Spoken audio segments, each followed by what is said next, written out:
नमस्कार प्रिय दर्शकों, हाजिर हूं मैं लेकर कार्यक्रम सवाल आपके जवाब हमारे।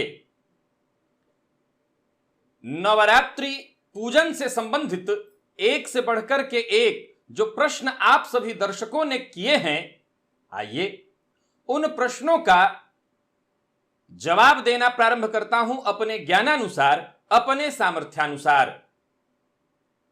जैसा कि आप सभी जानते हैं, यह कार्यक्रम शुक्रवार के दिन लेकर मैं आप सबके सम्मुख उपस्थित होता रहा हूं, लेकिन पहली बार आज गुरुवार के दिन विशेष रूप से यह कार्यक्रम मैं लेकर के आप सबके सम्मुख आया हूं। कारण यह है कि जब मैंने कमेंट देखा तो मैंने पाया कि पूजन से संबंधित कई सारे भ्रम आप सभी लोगों के मन में है, संशय है, छोटे छोटे संशय, लेकिन उन्हें दूर करना बेहद जरूरी है।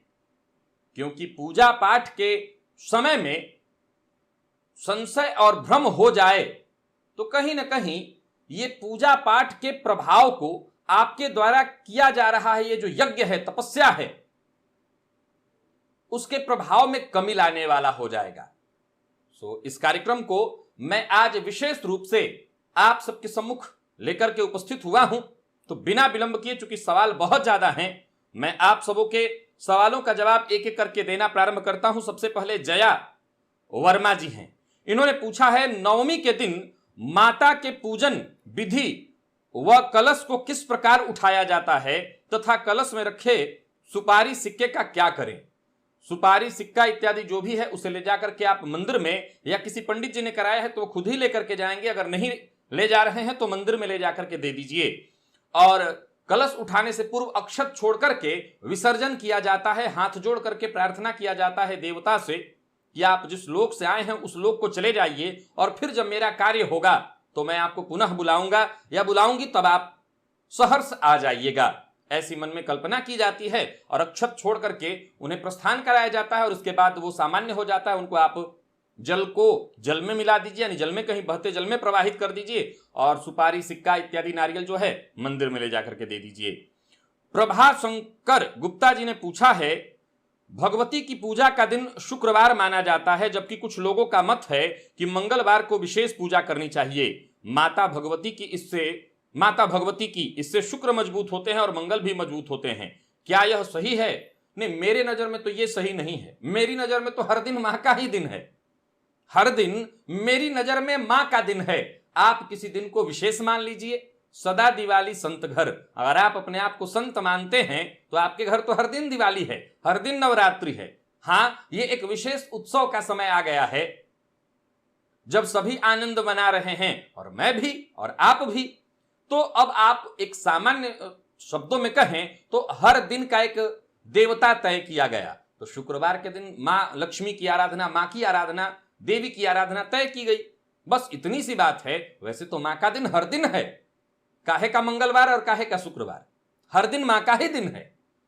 और आप हर दिन उसी श्रद्धा से मां की आराधना कर सकते हैं, हर दिन। और उनकी आराधना से केवल शुक्र और मंगल क्यों, सारे ग्रह क्यों नहीं, सभी ग्रह मजबूत होंगे। रामानंद त्रिपाठी जी ने पूछा है अगर हम संकल्प लेना भूल जाते हैं तो हमारा पूजा सफल नहीं होता, और अंगुष्ठ मात्र नर्मदेश्वर शिवलिंग घर के अंदर रखकर पूजा किया जा सकता है? जी बिल्कुल किया जा सकता है। और संकल्प लेकर पूजा करना भूल जाएं तो आपका पूजा सफल नहीं होता, ये कभी मैंने नहीं कहा, और किसी ने कहा है तो वो भी गलत है। इस बात को वो नहीं समझ पाए हैं। संकल्प से पूजन का इतना ही संबंध है कि मैं प्रतिज्ञा करता हूं कि मैं ये करने जा रहा हूं, ऐसे करने जा रहा हूं, बस। तो ये प्रतिज्ञा है कि मैं प्रतिज्ञा तोड़ा। हाथ में क्या लेते हैं आप संकल्प में? अक्षत लेते हैं, जल लेते हैं, द्रव्य लेते हैं। क्या मतलब हुआ इसका? फल लेते हैं सुपारी स्वरूप कि ये जो चीजें मैं हाथ में लिया, यही आपके जीवन का आधार है। मैं ये जो चीजें हाथ में लिया हुआ हूं, संकल्प लेता हूं, प्रतिज्ञा करता हूं कि अगर ये संकल्प मैं पूर्ण नहीं किया और बीच में खंडन किया, किसी भी तरह से नियमों का उल्लंघन किया, तो मुझे ये चीज प्राप्त न हो। बस इसके बारे में लोग नहीं जानते। लेकिन अगर आपने नहीं लिया और उसी श्रद्धा के साथ मां की आराधना की, क्या फर्क पड़ता है? कोई फर्क नहीं पड़ता। योगिता प्रथम जी हैं, इन्होंने पूछा है घी के दिए में एक बाती होती है या दो? पूजा में सुपारी का बहुत महत्व है लेकिन उसे घर में उपयोग नहीं कर सकते, ऐसा क्यों? देखिए, इसको बड़ा ध्यान से समझना पड़ेगा और समझाऊंगा तो कई लोगों को अच्छा शायद नहीं लगेगा, विशेषकर ब्राह्मण समाज को। बस इतना ही समझ लीजिए कि वो पूजन विसर्जन के बाद वो आपके काम का नहीं रह जाता, वो उन्हीं को देना चाहिए, पंडित जी लोगों को ही दे दीजिए। मैंने कहा ना कि इसको समझाऊंगा, इसके पीछे के रहस्य को तो बुरा लग जाएगा, तो उचित नहीं है समझाना लोगों आपको। बस इतना ही समझ लीजिए कि नहीं इस्तेमाल करिए बस। और रही बात घर में जो दिया आपने जलाया है, एक ही बत्ती होनी चाहिए। अब विशेष क्रम में कभी सप्तमुखी दिया यानी 7 बत्तियों वाला या 9 बत्ती वाला, वो अलग विशेष समय में होता है। कभी कभी कोई विशेष अवसर इत्यादि में कोई जब महत्व उसका हो, वैसे आमतौर पर 1 बत्ती। और प्रभात सिंह जी ने पूछा है कि हम जब कोई साधना पूजा से पहले जो आचमन और शुद्धिकरण की विधि आप बताए हैं, अगर पूजा दिन में 3 बार करनी है या मंत्र जब 3 बार करना है तो क्या वो बार बार करना पड़ेगा या सुबह की पूजा के साथ ही? अगर एक ही आसन पर आप बैठे हुए हैं तो मात्र 1 बार आपको करना है। जैसे अभी आप पूजा करने बैठे हैं और एक के बाद एक लगातार आप 2 4 10 माला बारी अलग अलग देवताओं की करने वाले हैं, तो आपको बार बार आचमन नहीं करना है। संकल्प जरूर आपको बार बार करना पड़ेगा कि मैं फलाने देवता का मंत्र जपने जा रहा हूं, लेकिन आचमन एक ही बार होगा। परंतु आसन से अगर आप उठ गए हैं तो जब जब बैठेंगे आसन पर उतनी बार आपको आचमन करना पड़ेगा। और नम्रता सक्सेना जी ने पूछा है सिद्ध कुंजिका को कि कितनी माला प्रतिदिन करने से वह सिद्ध हो जाएगा और नवरात्रि में कब सिद्ध किया जा सकता है? देखिए, जैसा कि आप खुद ही इसका नाम बता रही हैं, सिद्ध कुंजिका, ये सिद्ध ही है। यह मंत्र अपने आप में सिद्ध ही है, आपको इसके लिए कोई विशेष जतन नहीं करना पड़ता। आप कितनी माला जपात सिद्धि लगातार करते रहिए। सिद्धि का कोई अर्थ विशेष नहीं होता। सिद्धि का अर्थ यही होता है कि वो मंत्र आपसे खुद ही बात करने लगेगा। अगर अभी तक वो मंत्र आपसे बात नहीं कर रहा है तो समझ लीजिए अभी सिद्धि नहीं हो पाई है, बाकी है। लगातार करते रहिए, करते रहिए, फिर आप मुझसे नहीं पूछेंगी, वो मंत्र आपसे बता देगा हर प्रश्न का जवाब। हर प्रश्न का जवाब। विशेष फिर से दोहरा रहा हूं कि आप कोई भी मंत्र जपते हो, फर्क नहीं पड़ता वो कौन सा मंत्र है, कोई भी, वो मंत्र ही फिर आपसे बात करने लगेगा। वो राम नाम जैसा एक छोटा नाम भी हो भगवान राम का, वो भी अगर आपने सिद्ध कर लिया तो भगवान राम का नाम ही आपसे बात करने लगेगा। तो मंत्र सिद्धि की पहचान प्रायः लोग पूछा करते हैं। देखिए, वो मंत्र कैसे सिद्ध हुआ ये पता चलने के लिए वैसे तो एक संख्या बनाई गई, इतना कर लीजिए, लेकिन सिद्धि संख्या पूरी करने से नहीं होती। जब मंत्र सिद्ध होगा तो वो खुद ही प्रभावी हो जाएगा और आपको उससे बात करने लगेगा, आपको बताने लगेगा। ये बस गूंगे का गुड़ है, जिसका सिद्ध हुआ है वही जानता है। और अगला जो प्रश्न है वो धर्मदीप दवे जी का है। नवरात्रि में सप्तश्लोकी दुर्गा के 7 श्लोकों को कैसे सिद्ध किया जा सकता है और नीच के सूर्य को मजबूत करने के लिए कौन सा श्लोक जपना चाहिए? आपने सप्तश्लोकी का नाम लिया, बस यही जप लीजिए, इसी से हो जाएगा। अभी तक आप लोग मेरे इतने सवाल जवाब के कार्यक्रम देख लिए, लेकिन अभी तक लगता है भ्रम से आप सभी बाहर नहीं आ पाए हैं। मैं हमेशा कहा करता हूं कोई भी एक चीज कर लीजिए, उसी से सब हो जाएगा। हाँ, मैं ऐसा नहीं है कि आपको रविवार के दिन पूजा विशेष नहीं बताता, विशेष करके सूर्य भगवान की आराधना बताता हूं। लेकिन अगर मुझसे कोई कहे कि मैं कोई एक पूजा करता हूं जी जान से, कई बार मेरे पास लोग आ जाते हैं जो कहते हैं कि मैं फलाना चीज जीवन पर्यंत जब से हूं याद है तब से करते आ रहा हूं। मैं कह देता हूं हो गया। कई ऐसे लोग हैं जिन्हें पता होगा, वो मुझे सुन रहे होंगे, और मैंने उनको यही जवाब दिया। उनका कागज मेरे यहां से उपाय के नाम पर 0, कुछ भी नहीं मैंने लिखा ही नहीं। मैं कहा जरूरत नहीं है, क्योंकि मैं जानता हूं इसके पीछे के रहस्य को। तो उपाय बताना मेरा कर्तव्य नहीं है। मैं बताना चाहता हूं ये कि आप पहले जान तो लीजिए इन चीजों को। तो आप सप्तश्लोकी का नाम लिए, अपने आप में महान है, बस हो गया। आप सूर्य को बलवान करने के उद्देश्य से करिए, उद्देश्य बदल दीजिए। आपका क्या उद्देश्य है, जिस उद्देश्य से करेंगे वही उद्देश्य पूर्ण हो जाएगा।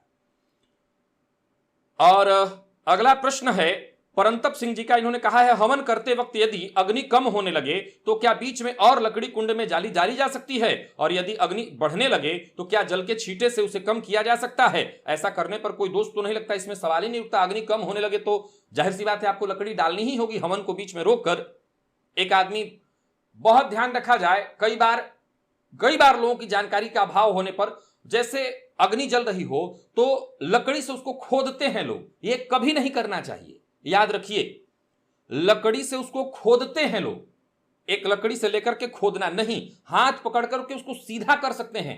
चिता की लकड़ी को खोदा जाता है उसको जबरदस्ती करके। ऐसा कभी ना करें हवन की लकड़ी में। वहां देवता का स्थान आपने दिया हुआ है, देवता को भोजन दे रहे हैं। हवन के महत्व को आप समझिए, जानिए। तो कई बार लोगों को मैंने देखा है लकड़ी से ही डाल करके उसको खोद देते हैं ताकि उसमें अग्नि, गलत है ये। भोजन दे रहे हैं जिस चीज से, उसी में खोदना, ऐसे करना, वो चिता में होता है।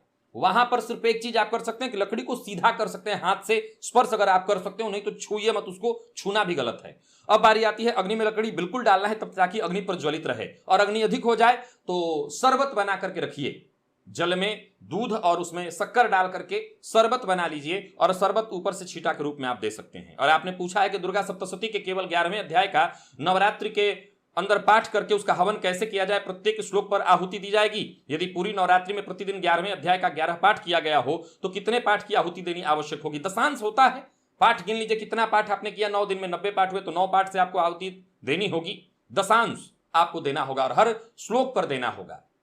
हर श्लोक पर मार्कंडेय उवाच से लेकर के प्रारंभ करके अंत तक, वहां तक आपको प्रत्येक श्लोक पर एक एक करके आपको देना होगा। अनूप देशपांडे जी ने पूछा है, मेरे मन में एक शंका कई दिनों से है कि नवरात्रि हो या कोई अन्य महोत्सव, वही महोत्सव के दिनों में किया गया कोई अनुष्ठान और बाकी अन्य दिनों में किया गया अनुष्ठान, इसमें क्या अंतर है?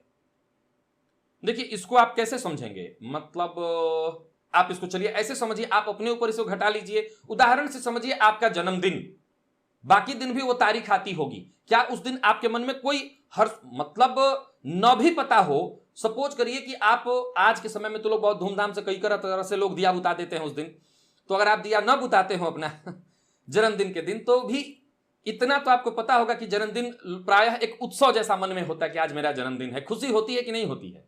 तो बाकी तारीख में वही दिन आता है, लेकिन उस दिन एक उत्सव का माहौल मन में, आपके मन में होता है कि नहीं? और देवता कौन और हम कौन?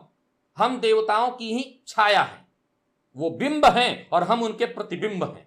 तो जब वो समय आ जाता है तो मन में उत्साह, एक लहर सी दौड़ने लगती है, उत्साह सा दौड़ने लगता है, तो जाहिर सी बात है वो काल विशेष हो जाता है, वो दिव्य काल हो जाता है। समझ लीजिए किस तरह से जन्मदिन, इसे सरल उदाहरण, और भी इसके पीछे रहस्य होंगे हैं, परंतु आप बस इतना जान लीजिए आपका जन्मदिन कैसे आप खुशी खुशी मनाते हैं, बस ये वो जन्मदिन है। और ये महादेव हैं, इन्होंने पूछा है कि मेरा प्रश्न है कि आज सप्तमी तिथि है तो सायंकाल से ही श्रीफल की पूजा प्रारंभ करनी है? बिल्कुल, इसलिए भी मैं उपस्थित हुआ हूं, 3 दिन ही करनी है आपको, तो सायंकाल से ही सप्तमी, अष्टमी, नवमी विशेष रूप से आपको मंत्र जप और पूजन शुरू कर देना है। और श्रद्धा के साथ कई दर्शकों को जिन्होंने फोटो भेजा, कई लोगों को 3-3 श्रीफल भी प्राप्त हुआ है। बस मां काली, महालक्ष्मी, महासरस्वती तीनों आपके घर में आ गई हैं, आपको मिल गई हैं, आप श्रद्धा पूर्वक उनको रखें। कई लोगों के मन में यह प्रश्न उत्पन्न होगा कि हमें भी 3 मिल रहा था, हम नहीं लाए, हम 2 ही लाए हैं, तो ठीक नहीं है? नहीं, युग्म का ही महत्व है। आप जो लाए हैं संशय मत लाइएगा, बस श्रद्धा लाइएगा। याद रखिए, समस्या केवल संशय में है। श्रद्धा जहां आई वहां मां आई हैं, जहां संशय आया समझ लीजिए मां नहीं आई हैं, तो बस संशय मत लाइएगा। और आदित्य त्रिवेदी जी ने पूछा है, दुर्गा सप्तशती पाठ के बहुत सारे नियम हैं, जैसे कि अगर एक बार शुरू करें तो पूरा खत्म किए बिना खड़े नहीं हो सकते, पर मुझे इतना टाइम नहीं मिल पाता और मैं माता रानी का पाठ भी करना चाहता हूं, हमें हर रोज माता रानी का पाठ करना है, तो एक अध्याय नहीं पढ़ सकते? देखिए, निसंदेह एक अध्याय पढ़ने से खंडन होगा, लेकिन वो धर्म ही क्या जो आपके कर्तव्य पथ पर बाधा बनकर के खड़ा हो जाए। धर्म वो है जो आपके कर्तव्य पथ पर आपके साथ खड़ा हो जाए कि आप श्रद्धा पूर्वक कितना श्लोक पढ़ सकते हैं। अरे आप ही के लिए तो सप्त श्लोकी बनाया गया, आप ही के लिए तो सिद्ध कुंजिका बनाया गया, आप ही के लिए तो रात्रि सूक्त, देवी सूक्त बनाया गया। आप अपने कर्तव्य पथ पर चलते हुए, नोट, पूजा नहीं, कर्तव्य, कर्म, धर्म कर्तव्य है, अपने कर्तव्य पथ पर चलते हुए कर्म करते हुए, क्योंकि आपके काम करने से बाकी सारे लोग धर्म कर सकते हैं, तो आपका काम करना बेहद जरूरी है। याद रखिए, आपके काम करने से सभी लोग अपने धर्म का सही से पालन कर पा रहे हैं, तो आपके कर्म की कितनी महत्ता है। तो वो धर्म ही क्या जो आपके कर्तव्य पथ पर बाधा बन जाए। सो आप बड़े प्रेम से जितना कर सकते हैं उतना करिए, अपना कर्म करिए, आपका कर्म ही आपकी पूजा है। आगे बढ़ते हैं और अगला जो प्रश्न है, ये पूर्वी खक्खड़, पूर्वी जी हैं, जो भी हो नाम, आपने पूछा है, पूजा में जब हम श्रीफल देवी देवताओं को चढ़ाने के बाद प्रसाद करते हैं तो वो अंदर से अच्छा नहीं होता। कई बार, जब हम, हर बार थोड़ी होता होगा, कई बार, तो इसका क्या मतलब समझना चाहिए? क्या माता रानी, क्या हमारी प्रार्थना अस्वीकार समझा जाए या समझनी चाहिए? नहीं नहीं, देखिए दुकानदार बेचारे का दोस्त तो है नहीं, वो उसमें घुसा तो है नहीं अंदर, तो दूसरे दुकान से देख के ले लीजिएगा अगली बार। अच्छा जो दुकान हो देख लीजिएगा, नारियल को हिला करके अच्छे से, जल है कि नहीं उसमें देखिए। मैं एक बात आपसे कहना चाहता हूं, शकुन शास्त्र में इन सब चीजों को बुरा बताया गया है। शकुन शास्त्र में दुनिया में हर एक पग पर आपके लिए कहीं ना कहीं कुछ रखा हुआ है। ध्यान से समझिए इस चीज को। प्रकृति यही है, और उसने क्या किया कि अपने बच्चों के साथ खेलने के लिए अपने लिए हर जगह एक निशान, कुछ न कुछ हर जगह उसने बना दिया। उसमें शुभ और अशुभ जैसे शकुन भी बना दिए। लेकिन अगर सोच के देखिए कि आपको पता है कि मेरा परमात्मा कहां है, मेरे परमात्मा को मुझे कहां ढूंढना है, तो बाकी के लफड़ों में, प्रपंचों में आप नहीं फंसेंगे, सीधा वहां पहुंच जाएंगे। तो आप सीधा वहां क्यों नहीं पहुंचते? इन चक्करों में मत पड़िए। नारियल में न तो आप घुसे थे, न दुकानदार, न कोई और। हो सकता है बहुत लंबे समय से ला करके रखा हो, खराब हो गया। अब हम इस चक्कर में यह मान के चले कि हमारी प्रार्थना नहीं स्वीकार हो रही है तो हमारा भाग्य ही खराब है। मतलब नारियल से हम अपने भाग्य को क्यों तौले भाई? नारियल से अपना भाग्य और अपनी प्रार्थना क्यों तौलें? यह कहां की बुद्धिमत्ता है? नारियल अपनी जगह है कि 10 रुपए का नारियल, और 10 रुपए के नारियल में अपना भाग्य तौल दें, काहे के लिए? तो ऐसा कुछ भी करने की आवश्यकता आपको नहीं है। नारियल खराब है, दूसरा नारियल ले आइए, हो गया, बात खत्म। आप, समस्या यह नहीं है कि उसमें कोई दोष है, समस्या है कि आपके दिमाग में जो बैठ गया, यह समस्या है। इसको दूर करिए। आगे चलते हैं और अगला प्रश्न है अंजलि कुमारी जी का। इन्होंने पूछा है अष्टमी नवमी कौन दिन है? क्योंकि कुछ लोग बोलते हैं शनिवार को ही अष्टमी नवमी है, कन्या पूजन करना अनिवार्य है क्या? इस बार कोरोना को लेकर के नहीं आने देंगे अपनी पुत्री को, ऐसे में क्या करना चाहिए? विजयादशमी कब है? पारण कौन दिन करना चाहिए? अच्छा, इतना सारा आपने पूछ लिया। 25 तारीख को देखिए, इस बार तिथियों का मेलजोल। राशिफल आप सुनती है ना, तो राशिफल अभी जो थोड़ी देर पहले गया था, आपने उसमें सुना होगा कि सप्तमी के बाद ही अष्टमी मैंने प्रातः काल बता दिया। अष्टमी के बाद फिर जाहिर सी बात है नवमी कल जल्दी आ जाएगा, तो नवमी दशमी का संबंध। तो ये बात याद रखिए, 25 तारीख को नवरात्रि की पारणा सबको करनी है। नवरात्रि विजयादशमी में पारणा होती है, पारण करना है, यानी 9 दिन का आपने व्रत किया है तो पारण आप 10वें दिन करेंगे। तो नवमी समाप्त होकर के दशमी है, 11 बजे के बाद 25 तारीख को आप सब कुछ अपना पूजन पूर्ण करके आप अपना व्रत तोड़ करके सब कुछ कर सकते हैं। और कन्याएं नहीं आ रही हैं, कोई बात नहीं, इस समय बुलाना ठीक भी नहीं है। मान लिया जाए किसी के घर से कोई बच्ची आई और उसको कोई परेशानी ही हो गई, क्या जरूरत है? श्रद्धा वही अच्छी है, पूजा पाठ वही अच्छा है जिससे किसी के नुकसान ना हो, किसी का नुकसान ना हो, इसका कोई भय ना हो। आपका पूजन उसी में पूर्ण है। किसी का नुकसान हो गया, किसी को कुछ हो गया, हो सकता है आपके घर आने से ना हुआ हो, रास्ते में कहीं परेशानी आ गई हो, आपके मन में भी टेंशन, सामने वाले को भी क्रोध, रिश्ता खराब हुआ सो अलग। सो ऐसा कुछ भी मत करिए और ऐसा कुछ भी मत सोचिए। नहीं आ रही हैं, बस मां को प्रणाम करिए। देश काल और परिस्थिति के हिसाब से ही धर्म का पालन होना चाहिए, यही है हमारा सनातन धर्म। परिस्थितियों के हिसाब से हम इसमें ढल सकते हैं और अपने हिसाब से इसको बना भी सकते हैं। गलत नहीं करना चाहिए, परंतु आप परिस्थितियों के हिसाब से कर सकते हैं। तो आप ऐसा कुछ भी मत करिए, कोई जरूरी नहीं बुलाने का, बुला करके कोई नुकसान हो जाएगा, दिक्कत हो जाएगी। और इंदु पारिक जी हैं, अगर कलश स्थापन करें तो पाठ करना जरूरी है क्या? जी कोई जरूरी नहीं है, परंतु कलश स्थापन करके मां को आप उनकी आराधना तो करेंगे। अगर आप पाठ नहीं कर सकती हैं, बस ठीक है, कलश स्थापन करके सूखा सूखा छोड़ना अच्छा नहीं लगता। मां के सम्मुख हिंदी में ही बैठ करके कम से कम पाठ तो कर ही लेना चाहिए। और आदर्श पांडे जी ने पूछा है व्रत किस दिन खोला जाना चाहिए? कई लोग अष्टमी को ही पारण कर लेते हैं। अब अलग अलग देश काल परिस्थिति जो जैसा अपने देश काल के हिसाब से कर रहा है, वैसे दशमी के दिन ही। प्रमोद कुमार जी ने पूछा है क्या महिलाएं हवन में भाग ले सकती हैं? गायत्री यज्ञ में महिलाओं को हवन करते देखा हूं, लेकिन नवमी हवन में कहीं कहीं उन्हें हवन में भाग लेने से रोका जाता है। देखिए, इसका बहुत बृहद विवरण देकर के कई बार समझा चुका हूं, सो इस समय इस पर चर्चा करके समय नहीं गवाऊंगा। अब देख लीजिएगा आपकी परिस्थिति, कारण बताया था क्यों महिलाओं को नहीं बैठना चाहिए। बस अब आप देख लीजिए, अगर आपको लगता है कि नहीं करना चाहिए तो कोई बुराई नहीं। मेरे हिसाब से मैंने इसका ना करना चाहिए, नहीं बैठना चाहिए, और क्यों नहीं बैठना चाहिए यह कारण मैंने बताया था। कारण बताया था, क्यों बताया था, इसके पीछे का क्यों बताया हुआ है। यश चौधरी जी ने पूछा है कि माता के 9 रूपों में हमारी श्रद्धा यदि किसी एक में हो तो क्या हम एक देवी की प्रत्येक नवरात्रि में पूजा कर सकते हैं?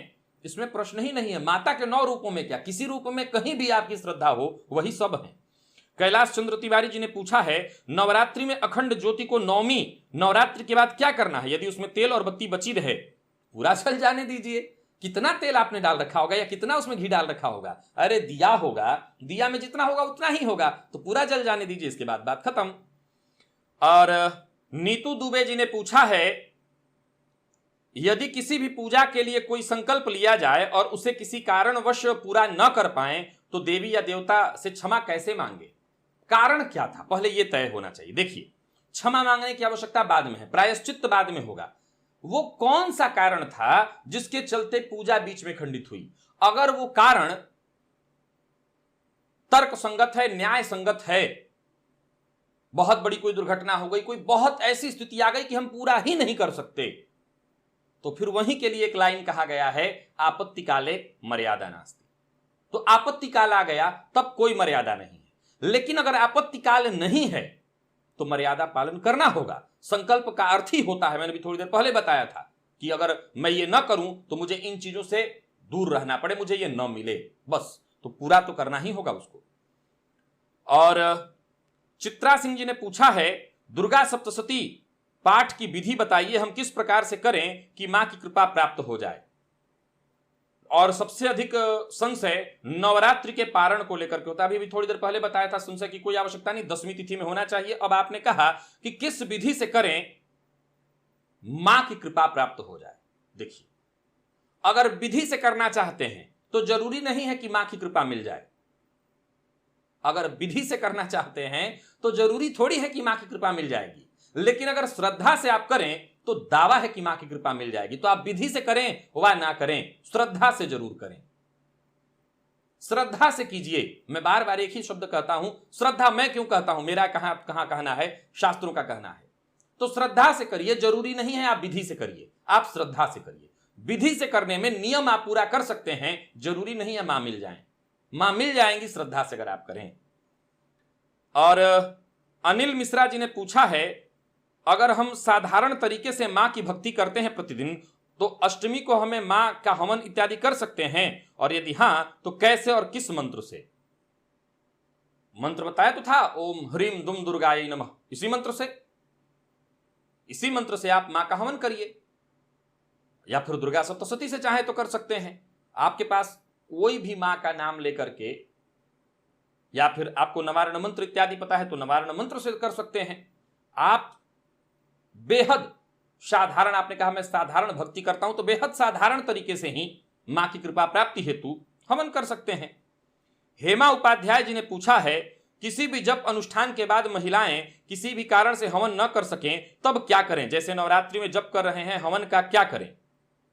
स्त्री और हवन को लेकर के सारे संशय दूर करें। नहीं, यहां पर मैं अभी नहीं करूंगा, क्योंकि ऑलरेडी ये विषय बहुत लंबा बताया हुआ है। कारण क्या है, मैंने इसका बताया था कि कुंड में स्त्रियां अगर हवन डालती हैं तो उसमें से कोई उत्पत्ति नहीं हो सकती, बस उसके पीछे जितनी भी बातें बतानी थी बताई हुई हैं। और आप नहीं कर सकती तो वहां पर जैसे आपने पूजन किया तो दशांश उसका वैसे ही जप इत्यादि कर लीजिए, या उस दिन किसी पंडित जी को बिठा करके उनसे हवन करा लीजिए, हवन में सम्मिलित होकर के उनसे हवन करा लीजिए, ये उचित है। बाकी अगर आपको आपके जो लोग हैं, जो समझा बताने वाले हैं आसपास के, अगर वो कहते हैं कि हवन करना चाहिए, कोई दिक्कत नहीं है, तो करिए। हवन से कोई नुकसान नहीं है, मैं बार बार कहता हूं कि महिलाओं को हवन से कोई नुकसान नहीं है। लेकिन कारण क्या था कि उसमें से कोई उत्पत्ति नहीं होती, कुछ भी नहीं, कुंड में डाल करके कोई उत्पत्ति कुछ नहीं होगी, बस इसलिए उनको हवन नहीं ही डालना चाहिए। बाकी अब इसमें जैसी जिसकी इच्छा। ऋचा सिन्हा जी ने पूछा है, नवरात्रि में किसी और के दृष्टि दोष से बचने और मानसिक शांति के लिए कोई उपाय बताइए। अरे मां की शरण में हैं, और आज मैंने मां कालरात्रि की आराधना की बात बताई, बस मां कालरात्रि की शरण में आ जाइए तो रक्त बीज जैसी समस्याओं का तुरंत ही समाधान कर देंगी। फिर काहे का सोचना, और नजर दोष से बचना है तो बस मां की शरण में रहिए, सोचने की कोई आवश्यकता नहीं। मन की शांति उन्हीं की शरण में आने से हो जाएगा। पार्थ जोशी जी हैं, इन्होंने कहा, इस नवरात्रि के दौरान जो मंत्र बताएं उसमें ज्यादातर 11 अध्याय से हैं, बड़ा आनंद आया। मेरा सवाल है कि हम आपके बताए तरीके से पिछले 2 साल से दुर्गा सप्तशती का 11वां अध्याय सुबह शाम करते हैं, अब ये मौखिक हो चुका है, क्या बिना पुस्तक हम पाठ कर सकते हैं? साथ में सिद्ध कुंजिका भी 3-3 पाठ करते हैं मौखिक, क्या बिना पुस्तक करना चाहिए? बिल्कुल करना चाहिए, लेकिन अशुद्धि न हो, अशुद्धि का डर होता है, इसलिए पुस्तक सामने रख लेना चाहिए। देखिए, याद हो जाना बहुत अच्छी बात है, लेकिन पुस्तक का सम्मान रखते हुए और कोई अशुद्धि न हो इसलिए पुस्तक को सामने रख करके और तभी पाठ करना चाहिए, यही श्रेष्ठ है। कहीं देखिए, कई बार पाठ पूजा में मन भटक सा जाता है, तो वहां पर आप भूल गए अगर तो खंडन हुआ, पुस्तक रहेगा सामने तो आपका खंडन नहीं होगा। कई बार मन भटकता है, कई बार मन कहीं और चला जाता है, तो उस अवस्था में यही सही रहेगा, पुस्तक सामने रखिए। और ये हर्षित त्रिपाठी है, पूछा है, मेरा प्रश्न है कि दुर्गा सप्तशती से केवल कवच, देवी सूक्त, कुसिद्ध कुंजिका और एकादश अध्याय का पाठ करने से भी पूर्व भी साप विमोचन करना आवश्यक है। एक बार अगर करना चाहें तो पहले दिन आप कर सकते हैं, और नहीं करना चाहें तो कोई नहीं, मां का नाम लेकर के बड़े श्रद्धा से करिए, कोई चिंता नहीं है। कपिल जायसवाल जी ने भी वही प्रश्न पूछा है, नवरात्रि में हवन कैसे और किस मंत्र से करें? अगर आपके पास नवरात्रि में निवारण मंत्र का ज्ञान है तो उस मंत्र से कर सकते हैं, मैंने जो मंत्र बताया था उस मंत्र से कर सकते हैं, दुर्गा सप्तशती के मंत्रों से कर सकते हैं, किसी से भी कर लीजिए। ललित कांता सोनी जी ने पूछा है, हमने माता जी चौकी पर बिठाई है और हम अगर वहां फल लेकर रखकर पूजन करते हैं तो अष्टमी को हम कन्या भोजन कराकर चौकी उठा लेते हैं, फिर हम वहीं पर दिवाली तक पूजा कैसे करेंगे? ये श्रीफल के लिए पूछ रही हैं। तो क्या हम अष्टमी के बाद उन्हें वहां से उठा करके हमारे घर के मंदिर में रखें? हाँ जी बिल्कुल, इसमें कहीं कोई संशय नहीं है। आप उठा करके श्रद्धा के साथ वहां पूजन स्थल पर रख लीजिए और फिर वहां पर पूजन करिए। घर में जो पूजन होता है वो सचल होता है, अचल नहीं होता। आप उन्हें उठा सकती हैं, कहीं कोई दोष नहीं लगेगा। आशा गुप्ता जी ने पूछा है, घर पर बिल्वपत्र का पेड़ है परंतु फल अभी कच्चे हैं, तो क्या कच्चे फल लिए जा सकते हैं? मैंने कच्चा ही फल बताया था, अगर युग में कच्चा फल है तो आप कच्चा ही फल लेना था। दीपक मालवीय जी ने पूछा है, हालांकि समय अब तो जब तक मैं बता रहा हूं इस सवाल का जवाब देर हो चुका है। खैर, दीपक मालवीय जी ने पूछा है कि नवरात्रि खत्म होने से पहले ये बता दीजिए कि नवरात्रि के व्रत में अगर घर की कुल देवी अष्टमी को पूजते हैं तो उस दिन तक ही व्रत रखना है या पूरे 9 दिन? आपने कुल देवी पूजन के लिए व्रत रखा है या नौमी का व्रत? अगर नौमी का व्रत रखना है तो नौमी तक ही रखना होगा। और कल का कोई संकल्प लिया हुआ पाठ या जब भूल से या किसी कारणवश छूट जाए तब प्रायश्चित क्या है? बस यही प्रायश्चित है, मां से जाकर के क्षमा मांग लीजिए, मां से जाकर के क्षमा मांग लीजिए, इससे ज्यादा कुछ नहीं। अगर आप अपने पिता से कोई वादा किए, आपने अपने पिता से कहा कि मैं आपके लिए जा रहा हूं, वहां से ये लाऊंगा, और आते टाइम सचमुच आप भूल गए, जानबूझ के नहीं, सचमुच भूल गए, तो आपके पिता क्या करेंगे? हो सकता है पिता के मन में 2 मिनट के लिए मलाल हो, लेकिन फिर कहेंगे कोई बात नहीं, जाने दो। तो पिता आपके ऊपर नाराज तो नहीं होंगे, बात ही खत्म। वैसे ही मां है, ये तो मां है, पिता तो 1 मिनट के लिए सोच भी लेंगे, मां तो सोचेंगे भी नहीं, तो फिर कहेगी चिंता मत करिए। पूजा पाठ में चिंता मत लाइए। मेरे इस सवाल जवाब कार्यक्रम का उद्देश्य ही शुरू से यही रहा है कि मैं आपके संशय दूर कर दूं। संशय हुआ तो पूजा पाठ खराब, संशय नहीं हुआ तो आपका पूजा पाठ बहुत बढ़िया। सुशील गौतम जी ने पूछा है कि पूर्णाहुति हवन घी से पूरा हवन किया जा सकता है या साथ में जो सामग्री आहुति के लिए दूसरा आदमी बिठाना जरूरी है? क्योंकि मैं अकेला हूं। नहीं, आप घी से कर सकते हैं। किसने कहा कि आपको बाकी सारी चीज डालनी है? आप विधिवत घी से आहुति करिए, घी से आहुति कर सकते हैं, कहीं कोई दिक्कत नहीं है। हाँ, पंच आहुति घी देने के बाद सामग्री भी तिल इत्यादि, जो मैंने कहा था भोजन है देवता का, तिल सर्वान्न है, तो वो देना चाहिए। अगर आप नहीं देना चाहते, घी से भी करना चाहते हैं तो कर सकते हैं, कहीं कोई दिक्कत नहीं। और कांति साहू जी हैं, इन्होंने पूछा है कि नवरात्रि में कन्या पूजन जरूरी है क्योंकि छोटे बच्चों का मिलना मुश्किल होता है और किसी गरीब निर्धन को यथाशक्ति खाने का सामान दे सकते हैं। देखिए, समय विशेष की बात है, यहां पर बच्चों का खिलाना ही महत्वपूर्ण है, लेकिन आज इस बार माहौल थोड़ा अलग भी है। अगर वैसे भी आपको नहीं मिलते तो अलग बात, इस बार तो माहौल ही अलग है, तो मत ही खिलाइए, जाने दीजिए। हाँ, आपकी यही श्रद्धा है कि किसी और को देने, जहां आपकी श्रद्धा वही मां है। और अगला प्रश्न है, ये अनन्या शर्मा जी का, इन्होंने पूछा है कि हवन करते समय क्या बाएं हाथ में मंत्र जप करते दाएं हाथ से आहुति दे सकते हैं? मैंने इसका खंडन किया था, उचित नहीं है। महिमा शुक्ला जी ने पूछा है, पुरुषोत्तम मास लगने पर साल भर कोई नया व्रत नहीं शुरू कर सकते? जैसे कि मेरे पति को 9 दिन का व्रत शुरू करना था, तो क्या 2021 से शुरू कर सकते हैं? अब तो नवरात्रि आएगी तो आप कर ही सकते हैं, तब तक मलमास का समय भी निकल जाएगा, ये संवत्सर बदलने के बाद, तो फिर करिए, कोई दिक्कत नहीं है। और अनुपमा सक्सेना जी ने पूछा है कि मेरे परिवार में कुलदेवी पूजन सप्तमी तिथि को हो जाता है, प्रसाद स्वरूप भोजन ग्रहण करते हैं, क्या अष्टमी और नवमी का व्रत करना चाहिए? देखिए, मैं अभी भी सवाल का जवाब दिया हूं, इसलिए मैं सबका सवाल ले लिया था ताकि किसी के मन में संशय न हो। देखिए, नवमी का आपने अगर संकल्प लिया है तो नवमी तक तो आपको मानना ही पड़ेगा, लेकिन अगर नियम चलता रहा है कि सप्तमी को ही सभी लोग खाते हैं तो फिर आप खाइए, क्योंकि जो आपके समाज में, परिवार में जो चल रहा है पीढ़ियों से, वही मानना चाहिए। नियमतः नवमी का आपने संकल्प लिया है तो नवमी तक तो आपको नहीं ही भोजन करना चाहिए। चेतन सिहोरा जी ने पूछा है, बाजार में उपलब्ध धातु के हवन कुंड हवन के लिए उपयोग कर सकते हैं, ऐसे हवन कुंड खरीदते समय किन बातों का ध्यान रखना चाहिए? जी कोई बात का नहीं, उसमें कोई नियम से वो बनाया नहीं होता तो आप कैसा ध्यान रखेंगे? बस ले आइए और उसी पर हवन करिए, उसमें कोई विचार नहीं। हाँ, जब हवन कुंड का निर्माण होता है तो उसमें एक एक इंच का विधान है और एक एक इंच नापा जाता है, उसमें कहीं कोई दोष कोई गलती नहीं होनी चाहिए। उसमें हर चीज, चाहे वो मेखला से लेकर के योनि, हर चीज, उसमें हर चीज का एक प्रमाण है, उसी प्रमाण पर वो बनेगा। लेकिन अगर ऐसे आप स्थंडिल बना रहे हैं या मार्केट से लेकर के आ रहे हैं कुंड, ठीक है, कर लीजिए उसी में। प्रज्ञा सिंह जी ने पूछा है, नवरात्रि में किसी ने कहा कि सिंदूर और तेल नहीं लगाना चाहिए, बाल नहीं धोना चाहिए, क्या यह सत्य है? नहीं, वो कोई मूर्ख होंगे।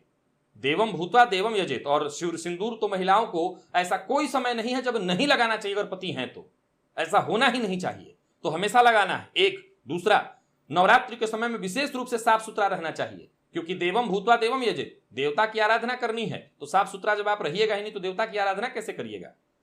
तो जो नियम है, जिस नियम से आप बाल इत्यादि धोती हो वैसे ही। आंचल शुक्ला जी ने, सालूजा जी ने पूछा है, कुछ लोग नवरात्रि में कभी अष्टमी पूजते हैं और कभी नवमी, दोनों में से कौन सा सही है? दोनों सही है, जिनका जैसा विधान समाज का वैसा वो करें। काजल सिंह जी ने पूछा है, दुर्गा पूजा में जो डेली लौंग मां पर चढ़ाते हैं उस लौंग का क्या किया जाए? अब मां को चढ़ाते हैं, अगर पंडित जी कहें कि आप खा सकते हैं तो खा लीजिए, और नहीं तो पंडित जी को ही दे दीजिए। ये उन्हीं के आदेश से मानिएगा, मेरे कहने पर बात नहीं बनेगी। रश्मि बाजोरिया जी ने पूछा है, कलश के ऊपर रखे नारियल का क्या करना चाहिए? पंडित जी को ही दे दीजिएगा, आप इस्तेमाल मत कीजिएगा। अंजलि कुमारी जी ने पूछा है, हवन में सभी देवताओं को आहुति एक मंत्र से दे सकते हैं? दे तो सकते हैं, लेकिन उचित है कि सबके नाम से ही दे दीजिए। शिवकांत पांडे जी ने पूछा है, नवरात्रि का पारण कब करें, नवमी को या दशमी को? और कन्या पूजन हवन के पहले करें या बाद में? हवन के बाद में करना है कन्या पूजन, और नवरात्रि का पारण करना है तो नवमी के बाद करेंगे ना, दशमी को। और जय गोवर्धन अहिराव जी हैं, इन्होंने पूछा है, 12 सालों से नवरात्रि का उपवास कर रहा हूं, इस साल भी कर रहा हूं, लेकिन इस साल मेरे गले में परेशानी के कारण दवा के तौर पर हल्दी का दूध पी रहा हूं, मुझे राहत मिल रही, तो इसमें कोई दोष नहीं? अरे तो आप दूध ही पी रहे हैं, भोजन भी करते तो मैं आपको दोष नहीं कहता, क्योंकि मैंने क्या कहा, तब से वही चिल्ला रहा हूं कि मुद्दा ये नहीं है कि आप उपवास करते हैं कि नहीं, आप उपवास करते हैं कि नहीं ये मुद्दा है। आप उपवास करते हैं कि नहीं ये मुद्दा नहीं है, आप उपवास करते हैं कि नहीं ये मुद्दा है। उप समीपे वासम, परमात्मा के करीब निवास कर पा रहे हैं कि नहीं, इसमें मुद्दा है। आप उपवास कर रहे हैं, इसमें कोई मुद्दा नहीं। राम मोहन जी ने पूछा है, दुर्गा कवच में लिखा है कि जो इसको पढ़ता है उसका सब पाप मां हर लेती हैं, तो जब आदमी कर्म करता है पाप तो सब हर लेंगी, तो दंड कहां से पाएगा? नहीं, मां हर तो लेंगी, बस आप उस श्रद्धा से कीजिए। हाँ, ये कर्म बंधनों को काटने की बात कहा जा रहा है। अगर आप ये कर रहे हैं उसी श्रद्धा, हालांकि आप करते हैं तो निसंदेह आपके कर्म बंधन कटते हैं, लेकिन जब एक पाठ मात्र से आपके कर्म बंधन कट रहे हैं तो समझ लीजिए आपके द्वारा उसी पाठ में कई गलतियों से फिर कर्म बंधन बन जाते हैं। और परांजय प्रजन्य आशीर्वादम, नवरात्रि व्रत समाप्त करके सामान्य भोजन कब से करना चाहिए? बस 25 तारीख से ही शुरू कर दीजिए, 25 के 11 बजे के बाद से। सामान्य भोजन मतलब नॉनवेज इत्यादि नहीं, सादा भोजन। द्वारिका ओझा जी ने पूछा है, दिया का मुख देवी की तरफ या अपने तरफ? दीपक का मुख या तो पूरब की ओर हो या उत्तर के मुख हो, वैसे देवता की ओर होना चाहिए, और सायंकाल है तो पश्चिम की ओर दीपक का मुख होना चाहिए। और सुषमा सिंह जी ने पूछा है, नवरात्रि में रात में पूजन करने का समय क्या होना चाहिए? रात्रि में 9, 10, 11 के बाद मध्य रात्रि का समय सबसे मुख्य माना गया है। आप 8, 9, 10 के बाद शुरू कर दीजिए अपना पूजन, अगर कोई विशेष तंत्र मंत्र इत्यादि कर रहे हो या सीख रही हो, मतलब विशेष कोई ऐसा प्रयोग कर रही हो तब। महक जी हैं, इन्होंने पूछा है, संकल्प वाले पाठ जप या साधना के दिनों के बीच यदि स्त्री मासिक धर्म में यानी पीरियड्स आ जाए तो क्या करना उचित है? नहीं करिए, उचित नहीं है। और मयंक जी ने पूछा है, पुरुषों के शीघ्र विवाह हेतु क्या उपाय इस नवरात्रि में करना चाहिए? पूछना है, पत्नी मनोरमाम देही मनोवृत्तानुसारिणीम तारिणीम दुर्ग संसार सागर से कुलोद्भवाम, जपिए इस मंत्र को। और दुर्गेश जी ने पूछा है, पूजा के मध्य अगर घर में किसी की मृत्यु हो, किसी रिश्तेदार का देहांत हो तो क्या करना चाहिए? अगर हमें ऐसी खबर मिलने पर पूर्ण विधि होने तक पूजा पाठ कर सकते हैं। आपने जो है नांदी श्राद्ध नहीं किया है, सो बीच में पूजन को छोड़ना पड़ेगा और वो पूजा बाकी का पंडित जी से पूरा करवाइए, अपना प्रतिनिधि बना करके। और आकाश दास जी ने पूछा है कि गुड़ रूपी मां ब्रह्मचारी को चारिणी को पूजन के पश्चात क्या करना है? जल में जाकर के प्रवाहित कर दीजिएगा, इससे जल खराब नहीं होगा। तो प्रिय दर्शकों, समय भी काफी पर्याप्त मैंने दिया और लगभग संशय लोगों के समाप्त हो गए होंगे। छोटे छोटे यही प्रश्न आप लोगों के मन में संशय उत्पन्न कर रहे थे और मैं नहीं चाहता था कि संशय उत्पन्न होकर के पूजा पाठ में कहीं कोई बाधा आ जाए। संशय दूर हो गया होगा। मां की श्रद्धा के साथ पूजा करिए, आराधना करिए, पुनः मुलाकात होगी। तब तक के लिए नमस्कार।